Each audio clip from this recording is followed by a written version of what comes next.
오늘은 예수님께서 십자가에 못 박혀 죽으신 날을 기리는 고난주간의 시작일인 종려주일입니다. 그러니까 오늘은 종려주일이고 내일부터 고난주간이라고 하는 거죠. 정확하게 표현하면. 이 종려주일이라는 말은 주님께서 때가 차자, 때가 되자, 그런 거예요. 무슨 때? 죽으실 바로 그 때가 이미 주님은 다 아신 거죠. 주님께서 때가 되자 십자가에 못 박혀 죽으시기 위해서 예루살렘에 입성하셨는데, 그 입성하신 그날 백성들은 주님의 죽으심의 의미를 제대로 알지 못했어요. 주님의 십자가의 죽음을 이해하지 못한 채 그들은 생각하기를 가난과 굶주림 그리고 질병에 허덕이는 그들에게 병을 고쳐주시고 허기진 배를 채워주신 이분이야말로 그 당시 로마의 압자에 있었는데, 로마의 압자에서 해방시켜서 이 나라를 다스리기에 가장 합당한, 정말 우리 조상 때부터 기다려왔던 다윗 같은 왕이 되실 분이라고 그렇게 생각을 하면서 그 많은 소문을 통해서 들었던 그 주님을 호산나, 호산나는 우리를 구원해 주소서, 바로 그런 뜻입니다. 우리를 구원해 주십시오 다윗의 자손이여 하면서 종려나무 가지를 꺾어가지고 흔들면서 겉옷을 다 벗어가지고 길에 펴서 카페트를 막 만들어가지고 그분의 입성을 대환영한 데서 종려주일이라는 말이 유래되고, 종려주일을 지키게 된 것은 BC AD 한 4세기경부터 시작됐다고 그래요. 그러나 우리는 그런 종려주일, 그렇게 만든 종려주일보다도 직접 말씀을 통해서 우리 종려주일, 예수님께서 입성하신 그날을 기억하면서 정말 이런 주님의 종려주일이 중요한가? 아니면 종려주일을 우리 주님께서 예루살렘에 입성하신 그 의미가 뭔가를 아는 것이 중요한가? 저에게 감동된 것은, 저는 종려주일보다도 꼭 짚고 넘어가야 할 사실은 종려나무 가지를 흔들면서 대환영을 받으면서 입성했다, 나는 거기에 초점을 두고 오늘 이 시간 말씀을 선포하기 위해 선 것이 아닙니다. 우리 주님이 예루살렘에 입성하신 근본적인 이유, 예루살렘에 입성하셔서 급기야는 십자가에 못 박혀 죽으시기 위하여 오신 바로 그 이유, 그 주님의 십자가의 피 흘리심의 의미를 꼭 짚고 넘어가야 되겠다. 바로 그것이 핵심이지. 바로 그 핵심을 오늘 저는 고난주간으로 들어가는 이 첫날 종려주일에 그 말씀을 같이 나누려고 합니다.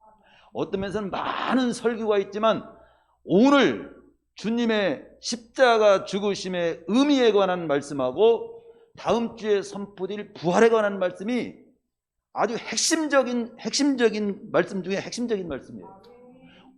많은 코로나로 인해서 이 일 저 일로 많이 예배에 참석하지 못했는데, 오늘 참석하신 여러분은 복된 자 중에 복된 자예요. 그런 면에서 오늘하고 다음 주의 말씀은 더 특별히 정말 잘 들어야 할 말씀 중에 말씀이라고, 말씀을 연구하고 검토하고 준비하는 제가 볼 때는 그렇습니다.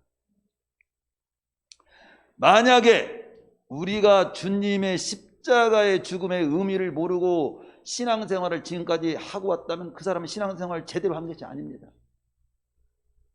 신앙생활을 한다 할 수 없어요. 주님을 향한 제대로 된 믿음 생활을 한 것이라고 볼 수 없습니다. 종교생활을 했는지 모르죠. 항상 묻는 질문입니다. 기독교의 중심이 뭘까? 우리는 많은 신앙생활이 그 십자가, 여기다도 십자가, 지금 우리 조금 가렸지만 십자가의 표상이 있지 않습니까? 그러나 더 정확히 말하면 십자가가 아니에요. 엄밀히 말하면 기독교의 중심은 십자가가 아니라 십자가에서 죽으신 그리스도인 겁니다. 그 당시 십자가에 죽은 사람들 꽤 많아요. 십자가는 그 당시 최고 형태일 뿐이지. 십자가에서 죽으신 그리스도, 바로 그 주님이 기독교의 핵심인 거죠. 십자가는 당시의 최고의 형태일 뿐입니다. 더 직접적으로는 십자가에서 흘리신 주님의 보혈이 과연 나의 죄를 위하여, 나의 영원한 구원을 위하여, 영생을 위하여 흘리신 피가 확실하냐? 이 질문에 확실한 답을 내리지 못한 사람은 진정으로 신앙생활을 한다고 볼 수가 없으며 그의 구원도 의심해 봐야 한다. 그렇게 말씀을 드립니다. 예수님은 왜 십자가에서 죽으셨는가? 이 질문에 대한 답을 확실히 하시고, 적어도 우리 성도님들은, 오늘 참여한 우리 성도님들은 이 교회를 나가시기를 바랍니다. 아니, 예수님은 왜 십자가에 죽으셨는가라고 하는 의미를 모르고 있다면 그 의미를 분명히 해놓고 남은 삶을 사시기를 바랍니다. 만약에 돈을 싸질면서 그라서라도 이것을 정말 해결해야 된다면 몇 억을 들여서라도 꼭 짚고 넘어가야 할 만큼 중요해요.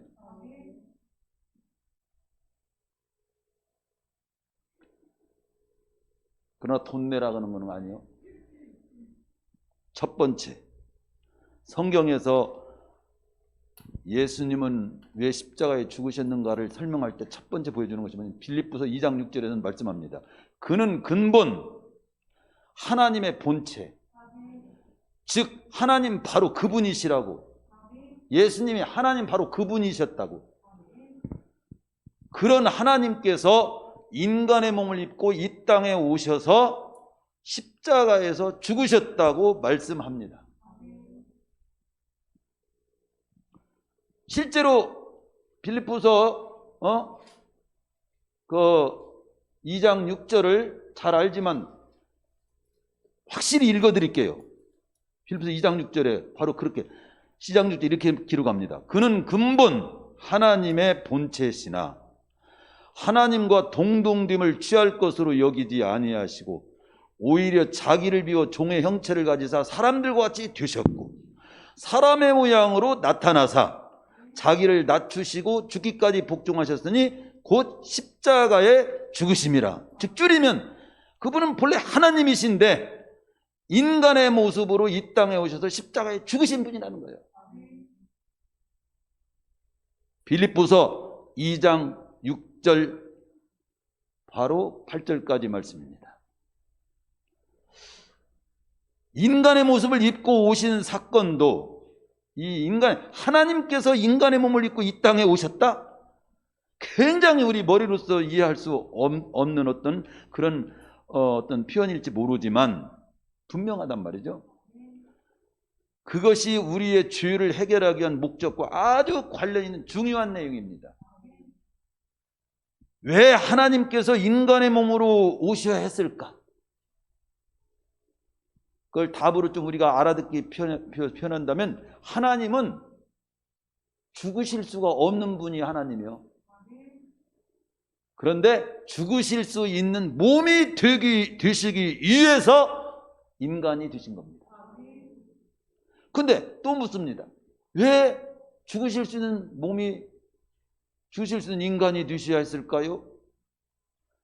바로 우리 스스로는 구원될 수 없는 죄인인 나를 구원하시기 위해서 대신 죽어지시기 위해서 죽을 몸이 되셨다 이 말이에요. 죽을 몸으로 오셨다 이거예요.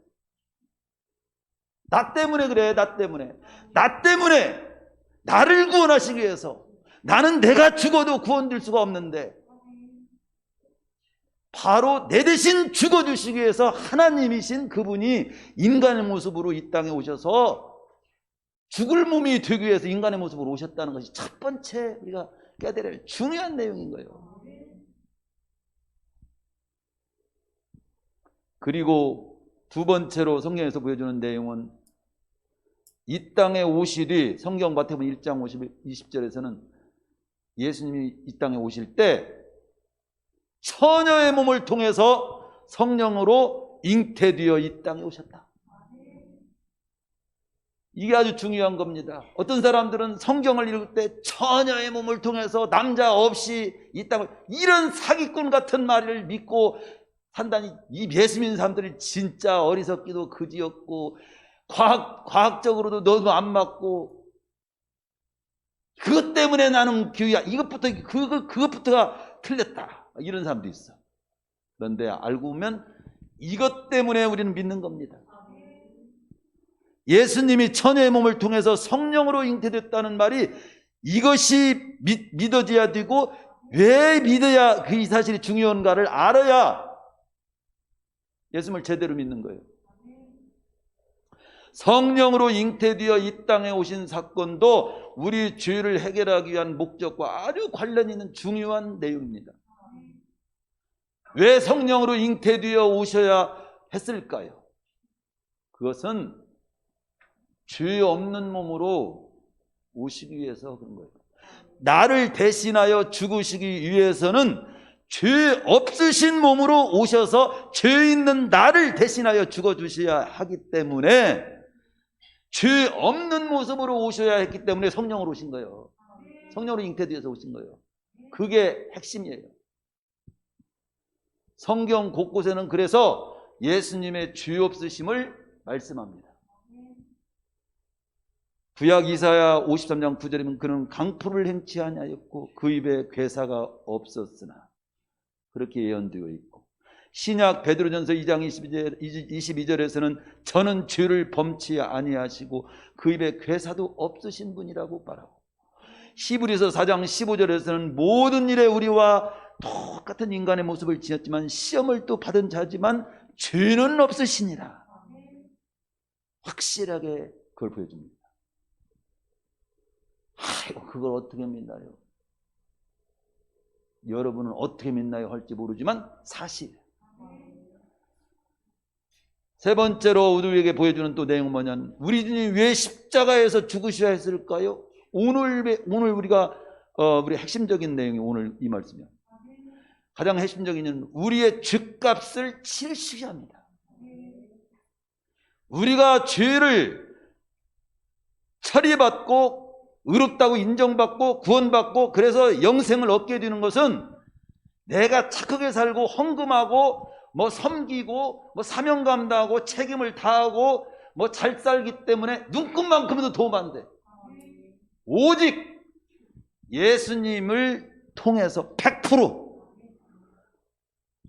주홍같이 붉은 내 죄, 수만 가지 죄가 서령 있어도 예수님이 그 모든 죄를 다 담당하신 주님의 죽으심으로 인해서 죄값을 치러주셔서 나를 구원하신 것입니다. 그래서 아까 베드로전서 2장 24절 딱 한 절을 우리가 봤잖아요.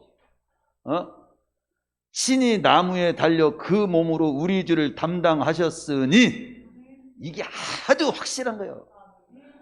십자가에 못 박혀 죽으신 그 몸으로 피를 흘리신 그 피가 우리 죄를 담당한 죽음이고 피다. 바로 그걸 확실하게 보여주는 거예요.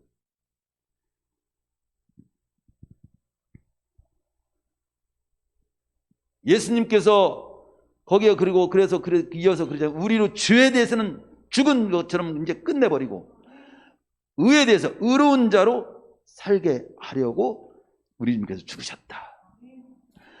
예수님이 십자가상에서 남기신 마지막 말씀에도 그 의미가, 죽으심의 의미가 담겨 있어요. 테텔레스타이 하고 최후에 돌아가신데, 그 테텔레스타이라는 말은 여러 의미가 들었지만 대표적인 말이 내가 이제 값을 다 치렀다, 이런 의미가 있어요. 우리의 죄값을 다 주님이 죽으심으로 네가 행한 어떤 행위와 근거 관계없이 내가 다 치렀다, 완성했다, 구원을 다 완성했다, 완성했다는 말로. 다 이루었다. 테텔레스테 다 이루었다. 구원을 다 이루었다. 우리의 죗값을 다 치렀다. 이게 복음이에요. 이 복음을 놓고 어디에서 엉뚱한 소리 들은 이단들이 날뛰는 거요. 그리고 거기에 휘둘려 가지고 있고, 주님을 대신할 구주가 어디 있습니까? 구약부터 지금까지 오직 구주는 예수님인 거예요. 내가 구주다. 이 시대에 내가 구주다. 미친 소리 하는 이단들이 많은데 거기에 왜 휘둘려 가고 있는 건지 진짜 가슴 아픈 일입니다.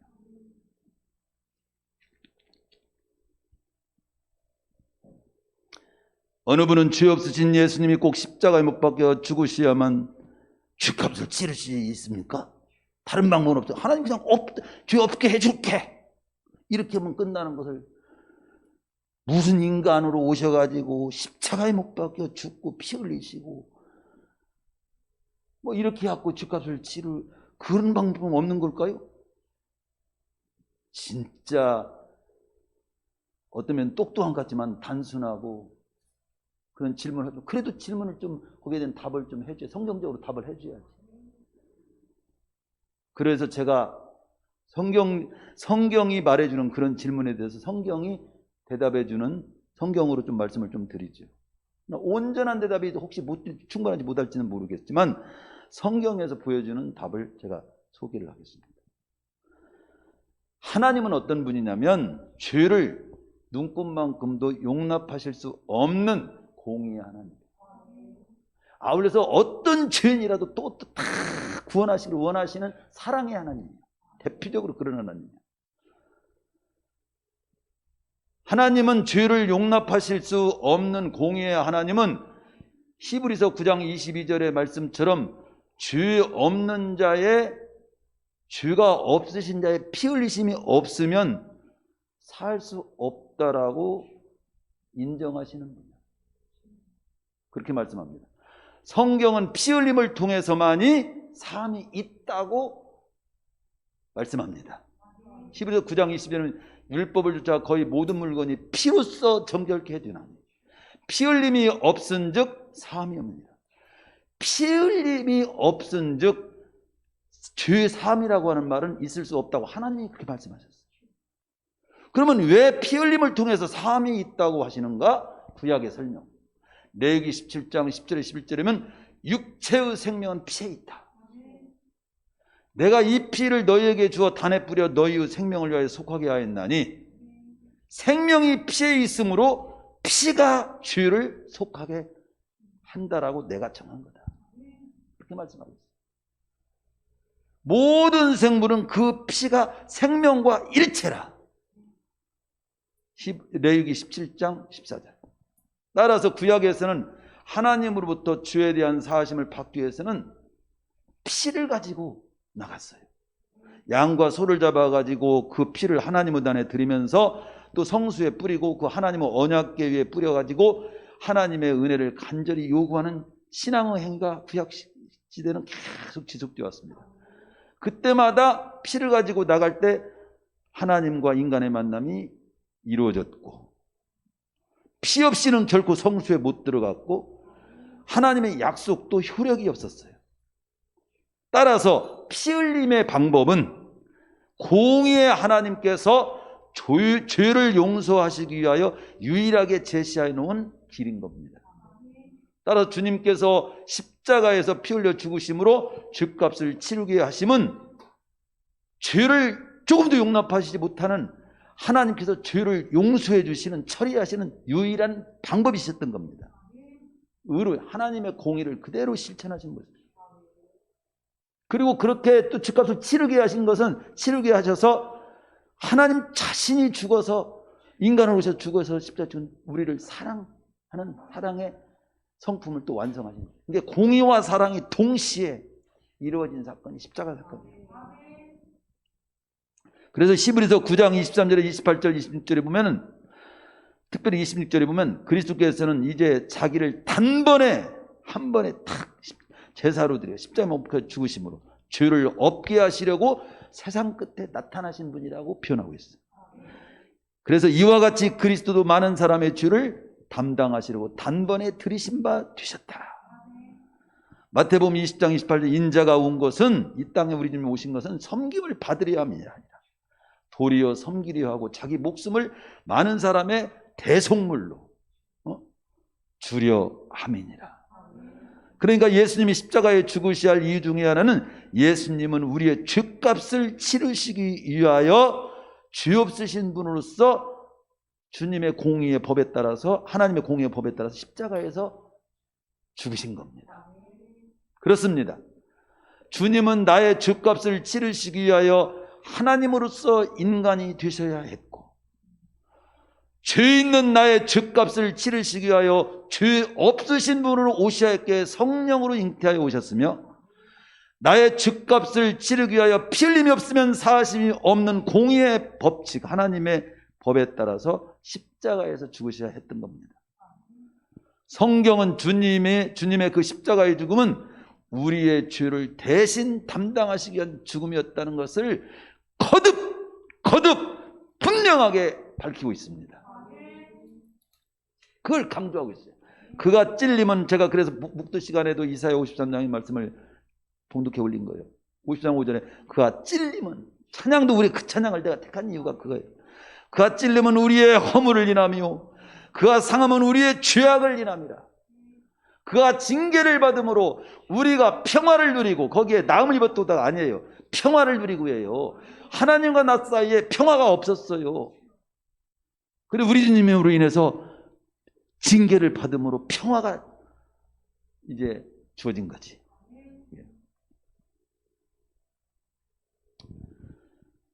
미국의 예수님이 지신 십자가의 형틀은 당시에 가장 큰 죄를 지었다고 판단된 자들에게 지어준 최고의 형틀이기도 했습니다.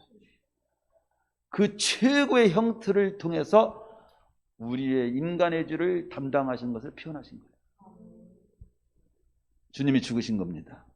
실제로 주님의 죽으신 십자가의 모습을 미국의 톰슨이라고 하는 고고학자가 예수님의 몸에 박힌 못을 연구했는데 그것은 육각형에 다듬어지지 않은 못이었다라고 생각한다. 뼈라도 뚫고 들어갈 수 있는 강력한 못이었다.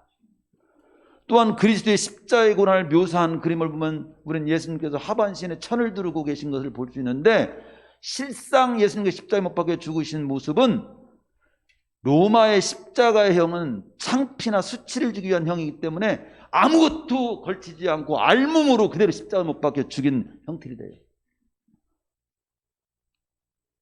우리 주님이 그렇게 죽으셨어요.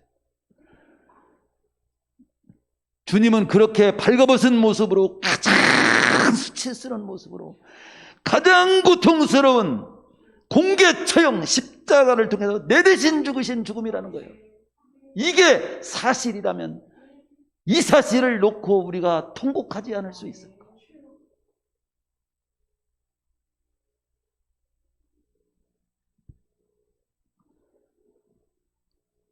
우리가 거듭 분명히 질문해야 하는 사실은 하나님이신 그분이 죄 없으신 그분이 무슨 죄로 그렇게 가장 수치스럽고 가장 고통스러운 그 무서운 십자가의 형틀을 받아야 했는가? 성경은 분명하게 우리에게 보여주기를 네 죄 때문이다. 너를 구원해 주시기 위해서 그렇다. 오늘 이 핵심적인 사실을 다시금 분명히 새기시고 돌아가시기를 축원합니다.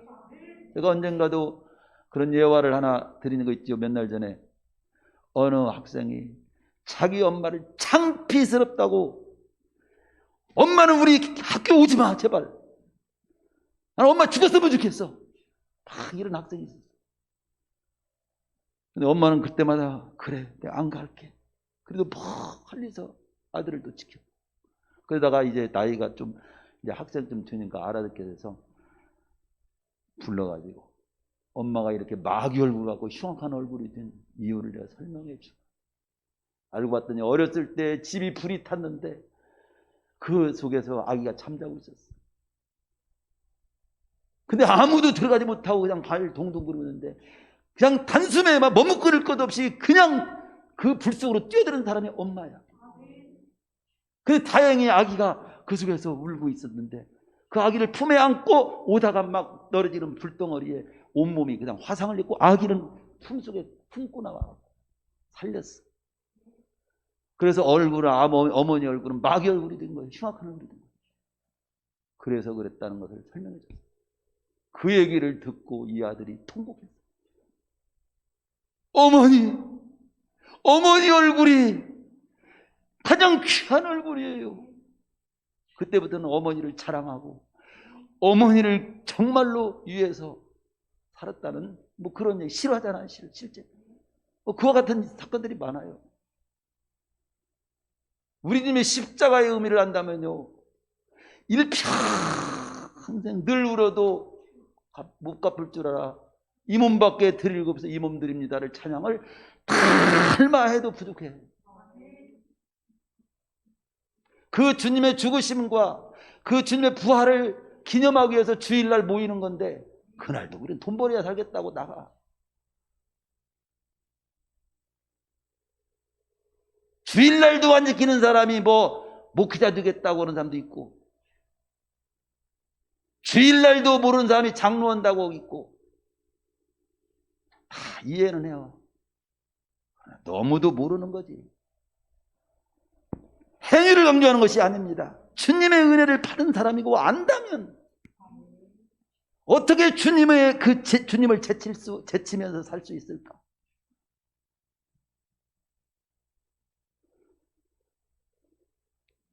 성도 여러분, 신앙생활을 오래 하다 보면 예수님의 죽음이나 십자가의 고통에 아무런 느낌이나 감격 없이 습관적으로 신앙생활을 할 때가 있습니다.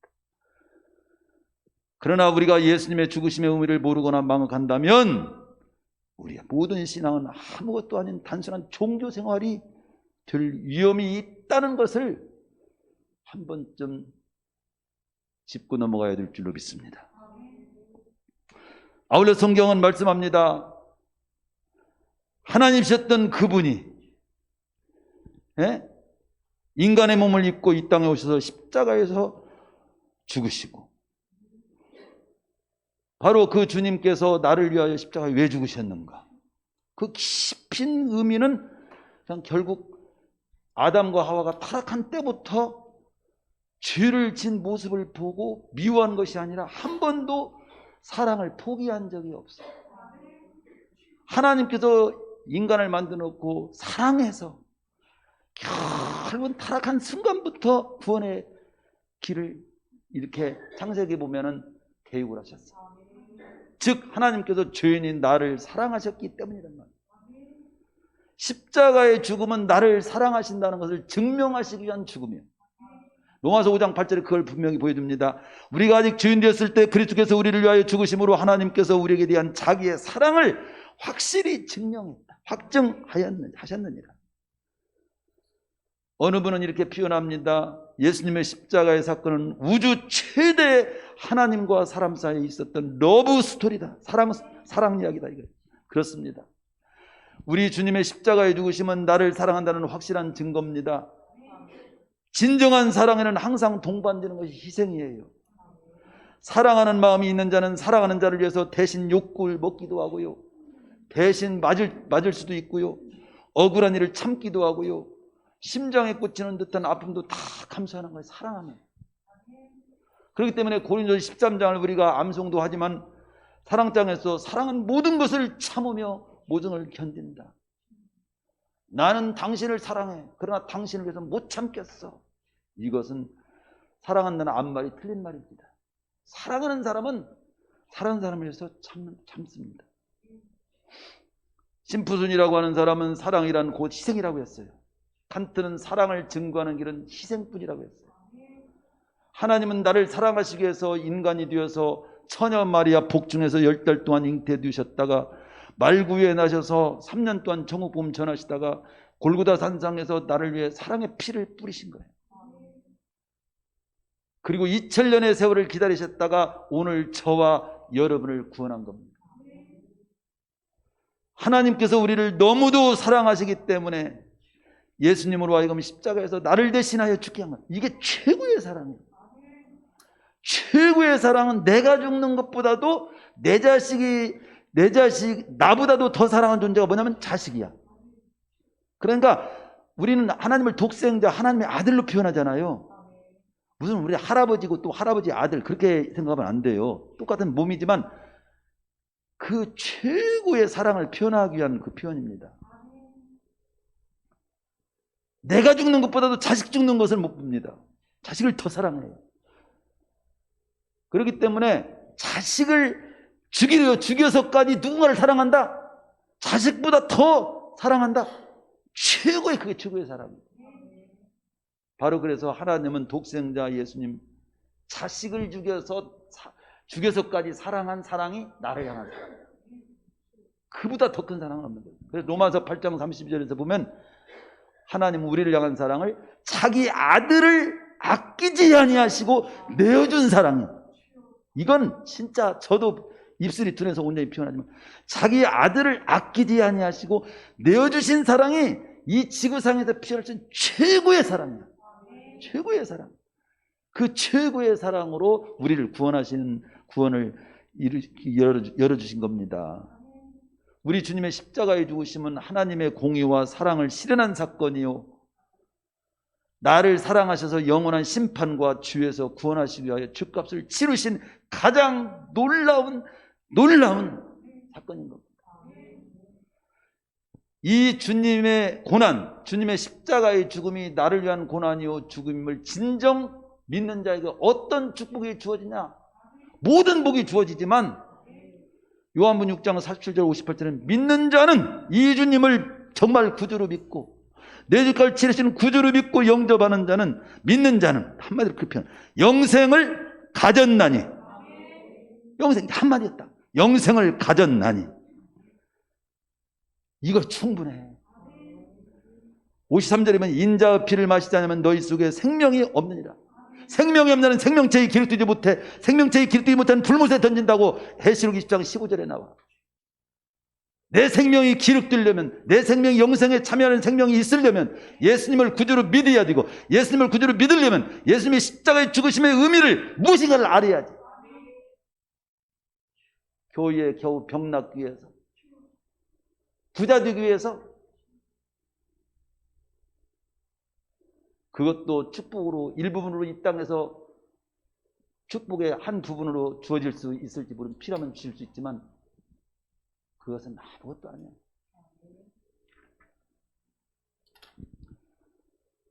요한복음 6장 30절 40절에 보면 주님의 십자가의 죽음이 나를 위한 고난이고 죽음을 진정으로 믿는 자에게는 바로 똑같은 말씀을 합니다. 아버지의 뜻은 아들을 보고 믿는 자마다 영생을 얻는 이것이니 마지막 날에 내가 이를 다시 살리리라. 결론적인 말씀 드리죠. 그렇다면 주님의 십자가의 보혈로 구원과 영생을 얻은 우리는 어떻게 살아야 마땅하냐?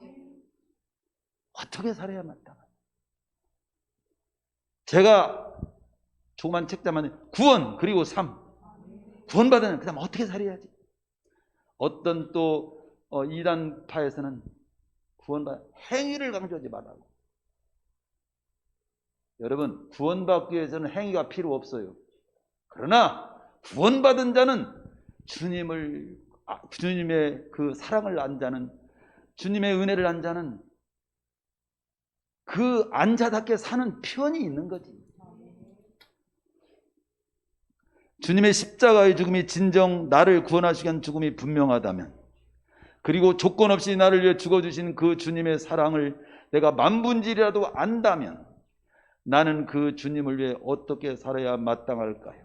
할 때 우리 성도들의 수준에 맞게 제가 설명한다면, 예수님을 만나기 위해 그렇게 변화된 성경에서 보여주는 삶의 모습을 한번 보여줘봐. 그래서 그들 이렇게 살더라. 너희들도 한번 모분을 잡고 잘 생각해봐. 대표적으로 다메섹 도상에서 부활하신 주님을 만나가지고 예수님을 믿게 된 바울은 주님을 다 믿고 영접한 순간 주님이 누구신 줄을 깨달았을 때 즉시 나오는 고백이 딱 한마디야. 주님, 내가 이제 주님을 위해서 무엇을 해야 합니까? 무엇을 하면 어떻게 살아야 하지요? 이게 구원받은 자의 외침이 되어야 돼. 삶이 되어야 돼. 주님, 내가 이제 어떻게 살아야지요? 나를 구원하신 주님, 나 위해서 십자가 못 박혀 죽으신 주님, 정말 그것이 사실인데 내가 어떻게 살아야지요? 그럼 답이 나와. 나머지 모든 게 나와.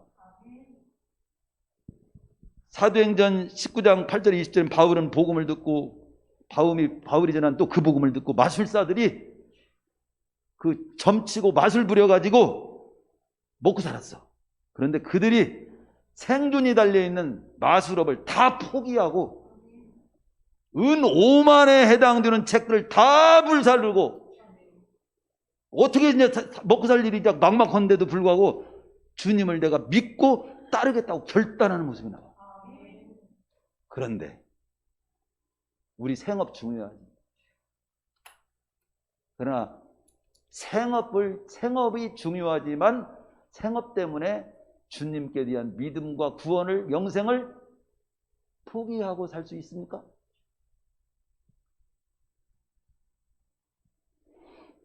어떤 사람은 이렇게 자기의 생업이 걸린 문제까지도 다 포기하고 주님을 따른 마술사 같은 사람도 있다.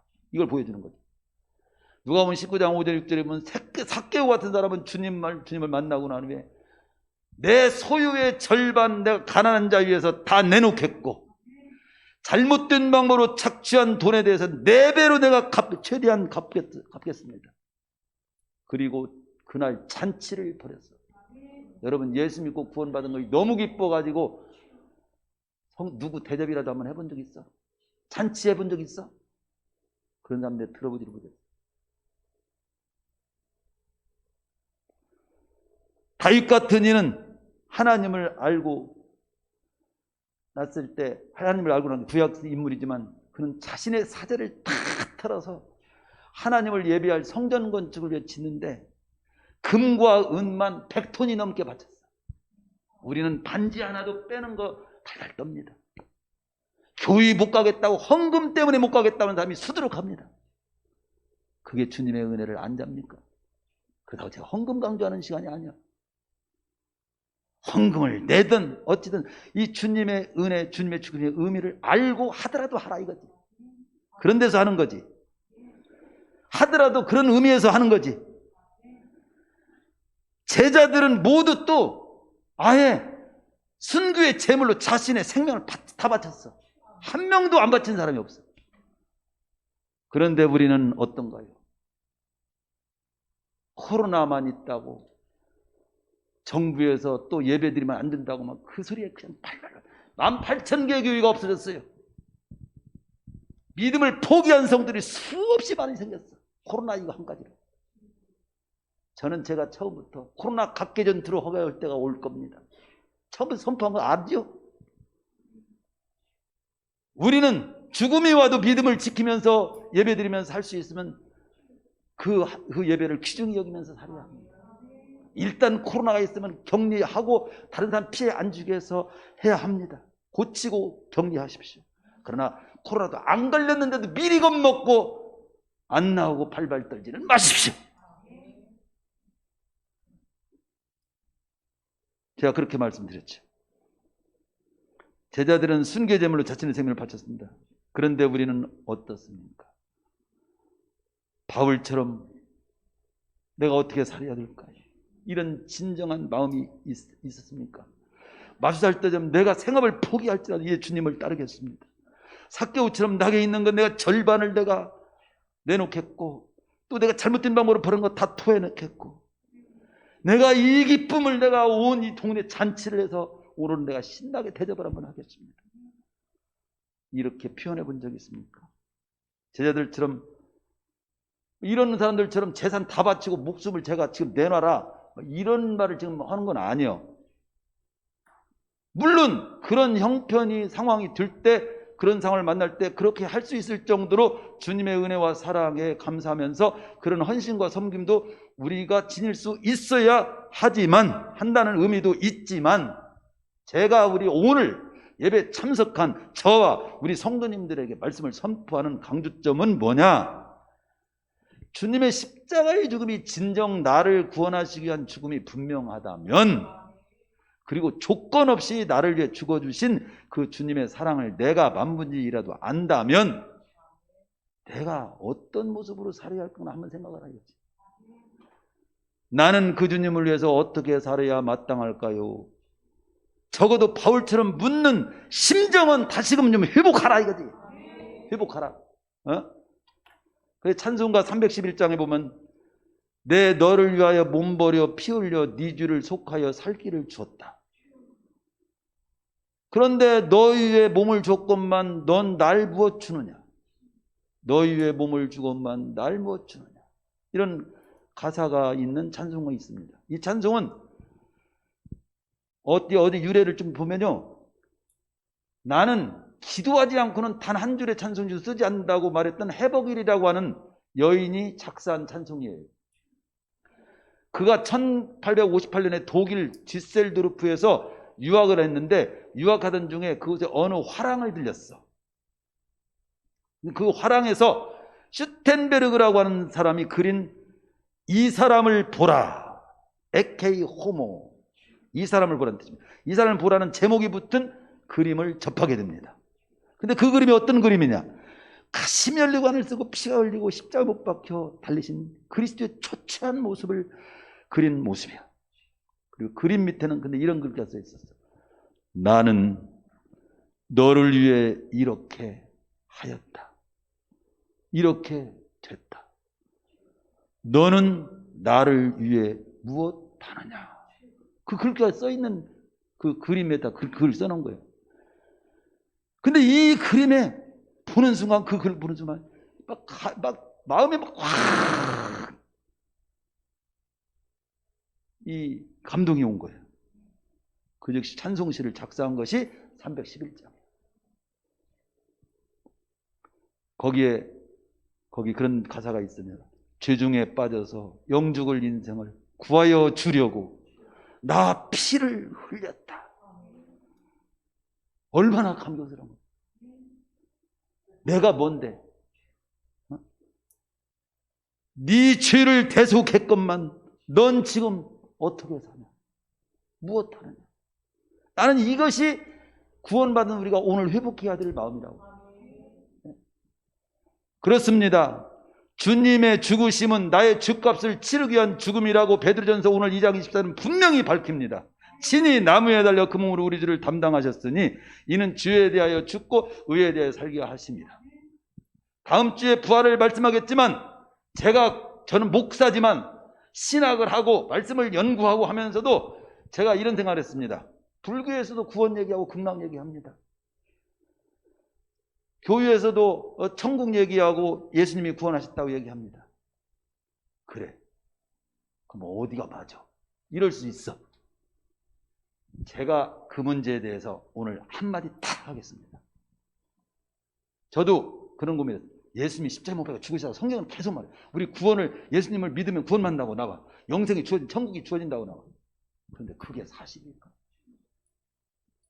이게 사실이 아니면 진짜 목사 노릇 한 것이고, 예수 믿는 사람은 진짜 다 불쌍한 자고 다 어리석은 자고, 예수님이 십자가에 못 박혀 죽으신 것이 내 죄를 담당한 사건이라고 믿었는데 그것이 사실이 정말 아니라면 큰일이더라고. 저도 성도님들을 갖다가 사기친 거더라고. 그런데 어느 날 성령께서 사도행전 17장 31절 다 같이 피세요. 사도행전 17장 31절.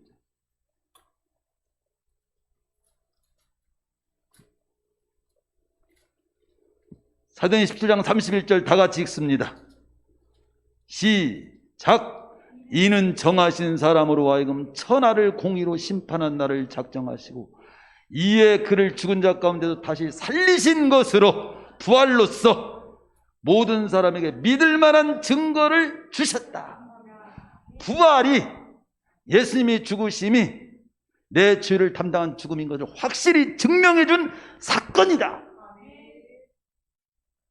다른 데서는 극락이 있다, 그거 못 믿어요. 증명해 준 사건이 없어. 기독교만이, 성경 말씀만이 부활이 확실히 있으므로 우리 주님의 죽음이 정말 내 죄를 담당한 구원인 것을 부활로서 확실히 증명한 생명의 길이고 참 하나님을 섬기는 길이라고 하는 것을 보여줬다는 사실을 우리 성도님들이 알아야 됩니다. 여러분, 교회가 아무리 커도 이 사실을 분명히 선포 못하면 헛교회예요. 아무리 작은 교회라도 이 복음, 우리 주님의 죽으심의 의미를 분명히 알고 이걸 확신하게 하는, 그렇게 선포하는 교회가 제대로 된 교회예요. 이걸 확신하면 다른 말씀은 다 조금 부족해도 괜찮아요. 예수님은 나와 여러분의 죄를 담당하신 죽음입니다. 그것이 사실인 것을 부활이 증명했어요. 다음 주에 그 부푼 부활에 관한 말씀을 또 기대하시기를 축원합니다.